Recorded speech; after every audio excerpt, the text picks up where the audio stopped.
¿Alguna vez te has preguntado qué pasa cuando el director que acaban de despedir de su primera película vende el guión de su próximo proyecto por $1? El productor convence a un policía de que están rodando un cortometraje universitario para evitar que los paren, y el actor que se convirtió en el ícono de acción más grande de los 80 era la última opción que el director quería en el reparto. En 1984, James Cameron tomó una pesadilla que tuvo con fiebre alta en una habitación de hotel en Roma, la convirtió en un guión con $6 millones de presupuesto y creó una de las franquicias más grandes de la historia del cine. Lo que pasó detrás de las cámaras fue tan extremo e improbable como cualquier cosa que aparece en pantalla. Hoy vas a descubrir 20 datos extraños que casi nadie conoce sobre Terminator. Y el número 1 va a hacerte ver la escena más famosa de la película de una forma completamente diferente. Número 20. El final original explicaba el origen de Skynet, y fue cortado porque los actores eran una catástrofe. En el montaje original, la película no terminaba con Sarah conduciendo hacia la tormenta. Había una escena más. Dos hombres rebuscaban entre los escombros, encontraban los restos del Terminator y mencionaban enviarlo a I+D. La cámara enfocaba un cartel: Sistema Cyberdyne. La película iba a explicar con 7 años de antelación lo que Terminator 2 convertiría en el eje de su trama. Fue cortada porque el financiero insistió en que sus amigos inversores interpretaran los dos papeles. Cameron rodó la escena, la vio en la sala de edición y la enterró inmediatamente. Y las actuaciones eran tan rígidas que destruían todo el impulso que la película había construido.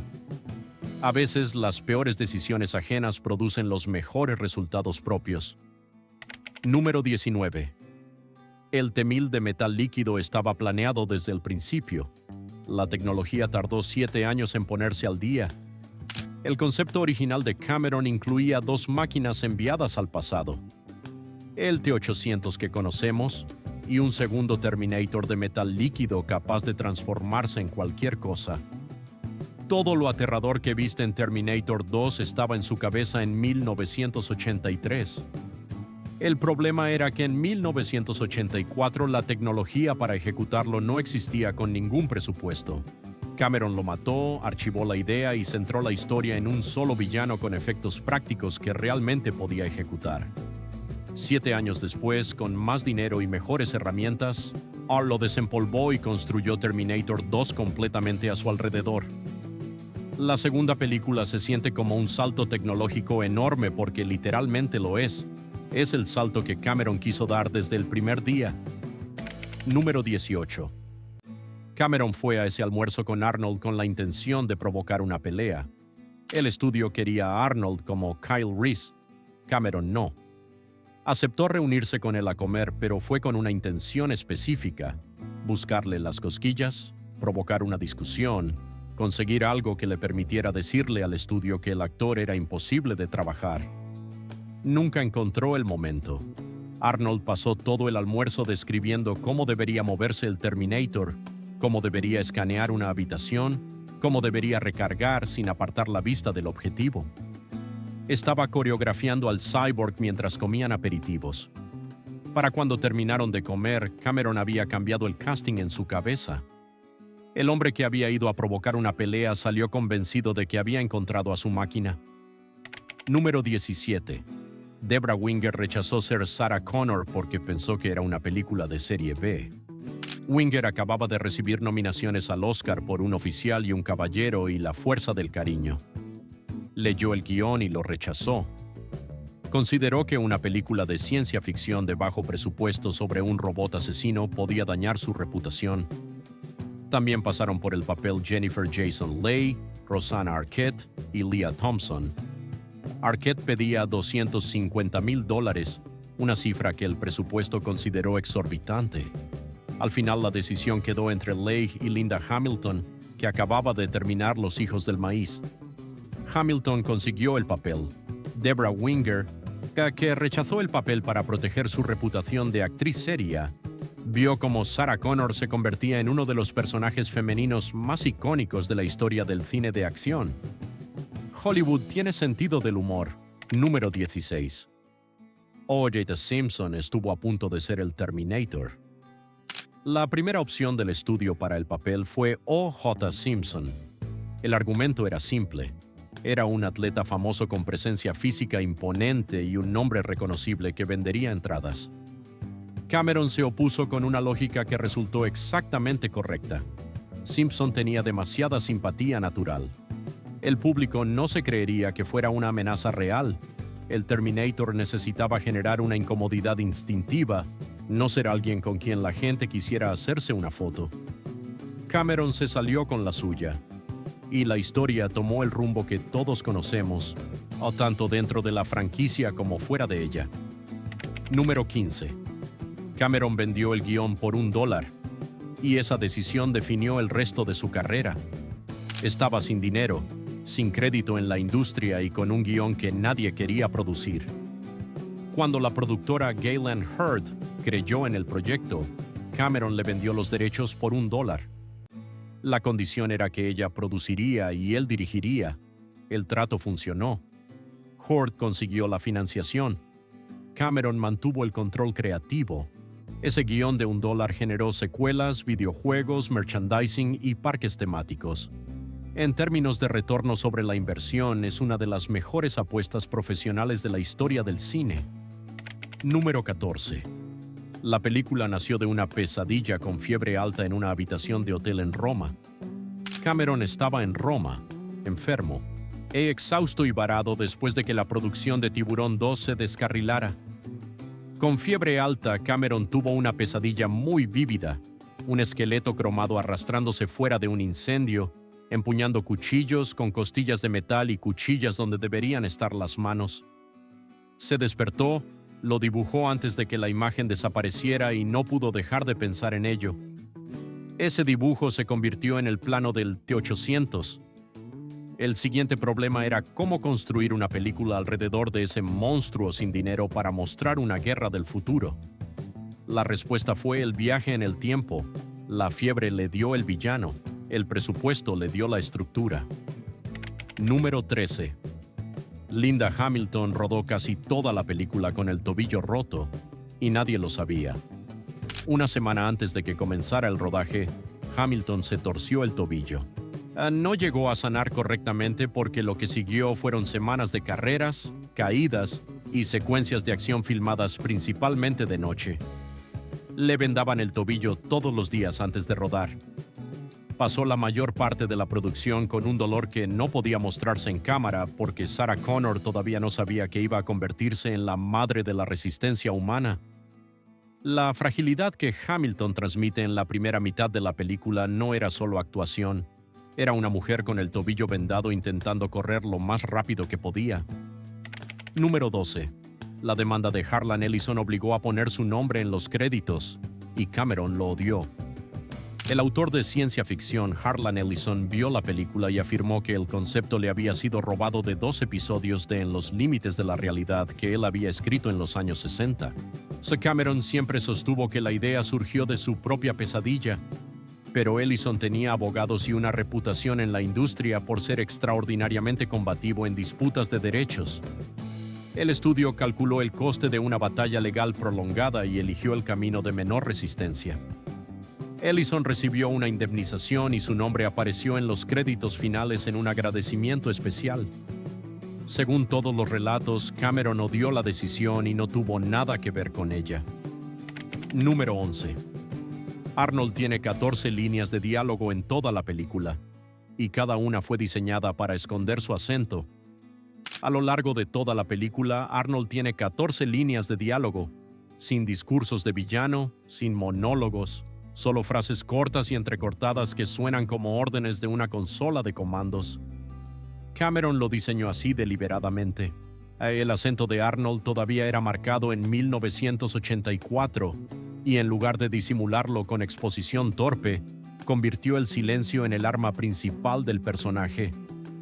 El Terminator solo habla cuando necesita información, cuando necesita atravesar una puerta, o cuando necesita soltar la frase que todo el planeta conoce de memoria. Arnold convirtió 14 líneas en una de las actuaciones más memorables de la década. Número 10. Arnold mantuvo distancia total con sus compañeros de reparto durante todo el rodaje. por decisión propia. No se haría amigo de las personas que se suponía que debía cazar. Durante todo el rodaje, Schwarzenegger se mantuvo deliberadamente separado de Linda Hamilton y Michael Biehn, sin camaradería entre tomas, sin bromas compartidas. La idea era simple. Si Sarah y Reese se sienten más cercanos el uno al otro que a él en la vida real, esa tensión se traslada directamente a la pantalla. El resultado es visible en la película terminada. Incluso cuando los tres están en la misma historia, el Terminator se siente como si estuviera en su propia película, una guerra de un solo robot que atraviesa las vidas de los otros como si fueran simples obstáculos. Número 9. Michael Biehn casi pierde el papel por un acento sureño que no era suyo. Michael Biehn casi no llega a ser Kyle Reese por culpa de una producción de teatro que tenía esa misma mañana. Biehn había audicionado esa misma mañana para una producción de La Gata sobre el tejado de zinc caliente. Algo de ese encanto sureño todavía se aferraba a su voz cuando entró a leer para el papel de Reese. La gente de casting lo escuchó y se puso nerviosa. Se suponía que Kyle Reese venía de un futuro donde las fronteras y los regionalismos habían desaparecido. Darle un acento reconocible haría que ese mundo pareciera más pequeño. Pasaron. El agente de Biehn descubrió lo que había pasado y llamó para aclarar. El acento era para otro trabajo. Podía dejarlo completamente. Lo trajeron de vuelta. Sin arrastre, sin acento nasal. Biehn fue elegido. Número 8. Arnold aterrorizó un restaurante lleno de gente inocente durante el almuerzo, completamente sin querer. El equipo de maquillaje de Stan Winston hacía trabajos que aterrorizaban a la gente en el set. Lo que no estaban preparados para gestionar era lo que pasaba cuando alguien olvidaba que llevaba ese trabajo puesto y salía a la calle. En un momento de la producción, Arnold pasó horas en la silla de maquillaje para quedar como el Terminator en su forma más dañada. Media cara destruida, metal visible a través de la mejilla, una cuenca ocular vacía con esa luz roja brillante, quemaduras por todas partes. Básicamente el aspecto de alguien que acaba de perder una pelea con una prensa hidráulica y se ha equivocado de camino en urgencias. Con el rodaje retrasado y todos hambrientos, alguien decidió que era buen momento para comer. Arnold no se cambió.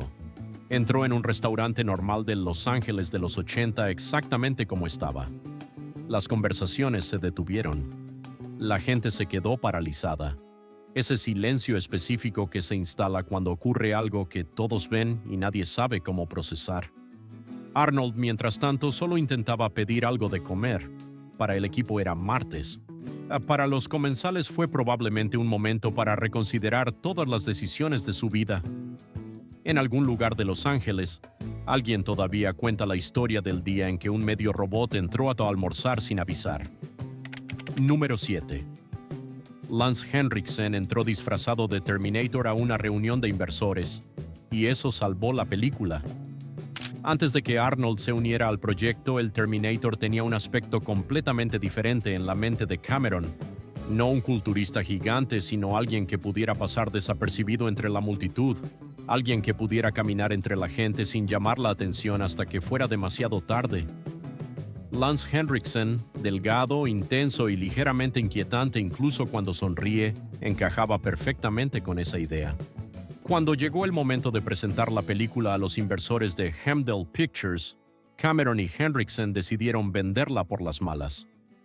Para la reunión, Henriksen se presentó caracterizado: chaqueta de cuero, aspecto desaliñado, papel de aluminio en los dientes para simular metal y una mirada que podía cortar cristal.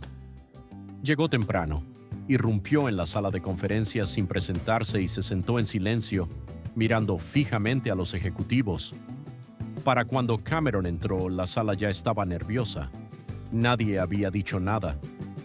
El mensaje era el que necesitaban: de esto trata nuestra película.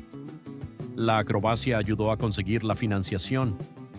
Una vez que Arnold fue elegido y el concepto físico cambió, Henriksen fue reelegido como el detective Vukovich. Pero ese día en que irrumpió en una sala de juntas como una máquina de matar es lo que puso todo el proyecto en marcha. Número 6. La voz de Cameron suena 3 veces en la película, y es él quien arruina la noche de Sarah antes que el Terminator. Incluso cuando no ves a Cameron en sus películas, a veces lo escuchas. En Terminator, Cameron hace doble función como un par de voces de fondo. Sin cameo visible, sin créditos, solo audio. La voz del mensaje en el contestador de Sarah diciéndole que no puede quedar esa noche porque ha surgido un imprevisto. Cameron. El gerente del Tiki Motel refunfuñando a través de la puerta cuando Reese alquila una habitación. Cameron de nuevo. Un presupuesto bajo significa que usas a quien esté disponible, y resulta que quien está disponible es el tipo que escribe y dirige toda la película. Pero hay una capa más en este dato. Cameron es literalmente la primera presencia que arruina la noche de Sarah antes de que el Terminator aparezca. Su voz cancela la cita de Sarah en el contestador. Luego escribe un robot asesino para arruinarle el resto de la semana.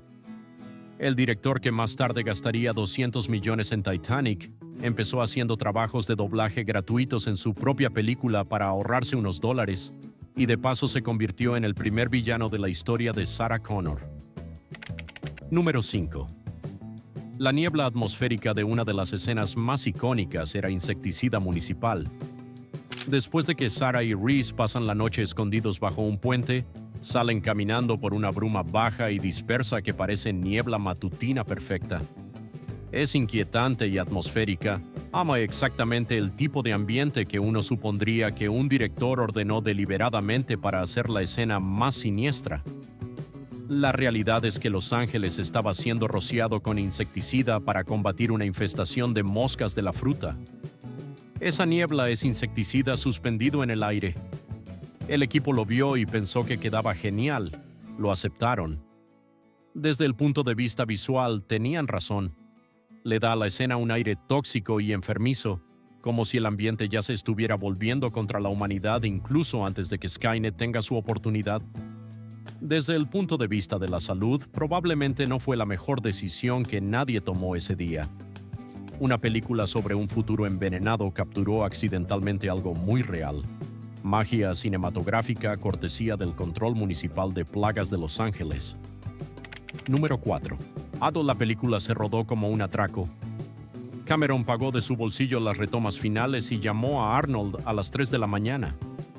Parte de la razón por la que Terminator se siente tan cruda y peligrosa es porque hacerla fue cruda y peligrosa. El presupuesto era ajustado, el calendario era brutal, y Cameron estaba decidido a exprimir cada dólar en pantalla. Eso significaba filmar al estilo guerrillero, colarse en localizaciones reales, tomar planos rápidamente y salir antes de que alguien hiciera preguntas. Algunas escenas tienen gente en segundo plano que son ciudadanos normales siguiendo con su día sin tener idea de que estaban siendo inmortalizados en una película de ciencia ficción. Ninguno firmó ningún formulario. El ejemplo más extremo ocurrió unas semanas antes del estreno, de cuando Cameron decidió que necesitaba una toma adicional del Terminator estrellándose contra una camioneta. El presupuesto se había agotado, así que Cameron lo pagó de su propio bolsillo, llamó a Arnold a las 3 de la mañana, le dijo que se pusiera el traje y que se encontrara con él en una localización. Sin permisos, sin equipo completo, solo moverse rápido, tomar la toma y estar listo para salir corriendo. Arnold incluso llevaba un segundo juego de ropa por si necesitaban fingir que simplemente estaban dando un paseo en coche. El policía de carretera que apareció durante el rodaje de la escena final, donde Sarah conduce hacia la tormenta, estuvo a punto de parar todo. La productora Gaylan Hurd lo convenció de que estaban rodando un cortometraje universitario. Les dejó terminar. Número 3. A Cameron ya tenía planeado perder los derechos de la franquicia antes de que empezara a ganar dinero real. Este es uno de esos datos que solo tiene sentido en retrospectiva y que convierte el éxito posterior de Cameron en algo todavía más extraordinario. Cuando Cameron vendió el guión por $1 para asegurarse el control creativo, la estructura del acuerdo tenía consecuencias que no anticipó completamente. Los derechos de la franquicia quedaron vinculados a Hamdale Film Corporation y luego transitaron por una serie de transacciones corporativas que terminaron en manos de Carolco y eventualmente en otros estudios. Cameron no dirigió Terminator 3, no produjo Salvation, No tuvo control sobre Génesis. Y mientras esas películas existían y generaban dinero, a el hombre que había creado la franquicia entera desde una pesadilla con fiebre en Roma no participaba de los beneficios. Cameron lo resumió con una frase que mezcla resignación y autoconciencia. Lo consideró el coste de su educación en Hollywood. El director que luego haría Titanic y Avatar, las películas más taquilleras de sus respectivas épocas, aprendió la lección sobre los derechos de propiedad intelectual de la forma más cara posible, construyendo algo que vale miles de millones y viendo cómo otros lo explotan durante décadas. Número 2. Los creadores del equipo tenían camisetas que decían: "Tú no me asustas, trabajo para James Cameron". Cameron llegó a Terminator sin créditos, sin reputación y sin la infraestructura que tienen los directores con historial. Lo que tenía era una intensidad y una exigencia que el equipo técnico sintió desde el primer día de rodaje. Linda Hamilton lo describió sin rodeos: un capataz, un hombre muy difícil para el que trabajar. Michael Biehn fue más específico: el problema es que Cameron sabe hacer el trabajo de todo el mundo mejor que ellos, y generalmente es más capaz que ellos en lo que hacen. No era algo que Cameron disimulara, era la forma en que operaba desde el primer día. El equipo técnico desarrolló su propia forma de procesar la situación. Mandaron a hacer camisetas que llevaban al trabajo. En la parte delantera: "Tú no me asustas, trabajo para James Cameron". Era una broma. Era también completamente en serio. El hombre que estaba construyendo una de las películas de ciencia ficción más importantes de los 80 con $6 millones y una actitud que hacía que todo el mundo en el set supiera exactamente lo que se esperaba de ellos en cada momento. Para algunos fue una experiencia insoportable. Para otros fue la forma en que aprendieron a hacer cine de verdad. Número 1. Volveré casi fue regresaré. Y Cameron se negó a cambiar una sola sílaba. Hemos hablado de pesadillas, demandas, rodaje guerrillero y un robot que aterrorizó un restaurante lleno de gente inocente. Pero nada de eso importaría si una pequeña discusión hubiera tomado otro rumbo. La frase más famosa de la película, y probablemente de toda la carrera de Arnold, casi sonó completamente diferente. Cuando Arnold leyó el guión por primera vez, a la contracción le resultaba extraña con su acento austríaco. "I'll be back" tenía esa contracción, ese I'll, que le costaba pronunciar con la naturalidad que la escena necesitaba.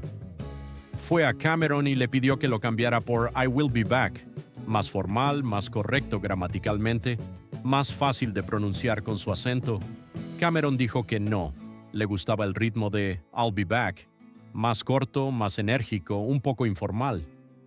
"I will be back" sonaba rígido, como un robot leyendo votos matrimoniales en lugar de un robot a punto de atravesar una comisaría con un coche. Fueron y vinieron, pero Cameron no cedió ni una sílaba. Rodaron la escena probando diferentes formas de entrega: aburrido, amenazante, desdeñoso. En el montaje final, el Terminator se acerca al mostrador de la comisaría, evalúa el lugar como si fuera un cálculo, suelta "I'll be back" como si no fuera nada, y luego convierte el edificio entero en chatarra. Nadie en ese set tenía idea de lo que acababan de crear. 4 décadas después, puedes entrar en cualquier habitación del mundo, decir esas 3 palabras con un acento vagamente austríaco y todo el mundo sabe exactamente lo que significa. Todo porque Cameron se negó a cambiar una contracción. A veces la colina más pequeña por la que un director decide morir se convierte en lo que todo el mundo recuerda. Detrás de los disparos sin parpadear, las noches rodando en callejones sin permisos, el acento que casi destruyó el casting y esa frase que el mundo nunca ha dejado de citar, había un director recién despedido de su primera película que vendió su idea por $1. Rodó con fiebre lo que había soñado con fiebre y construyó con $6 millones algo que generaría miles de millones durante 4 décadas. Terminator no fue una superproducción que contaba con todo a su favor. Fue una apuesta imposible que funcionó porque la visión era demasiado específica y demasiado extraña como para que alguien pudiera arruinarla completamente, incluyendo el propio sistema que intentó interferir en ella desde el primer día. Si te enganchó descubrir estos datos, suscríbete ahora porque lo que viene en el canal va a ser todavía más brutal. Y cuéntame en los comentarios cuál de los 20 te voló la cabeza. Tengo una apuesta clara sobre cuál va a ganar y quiero saber si acierto.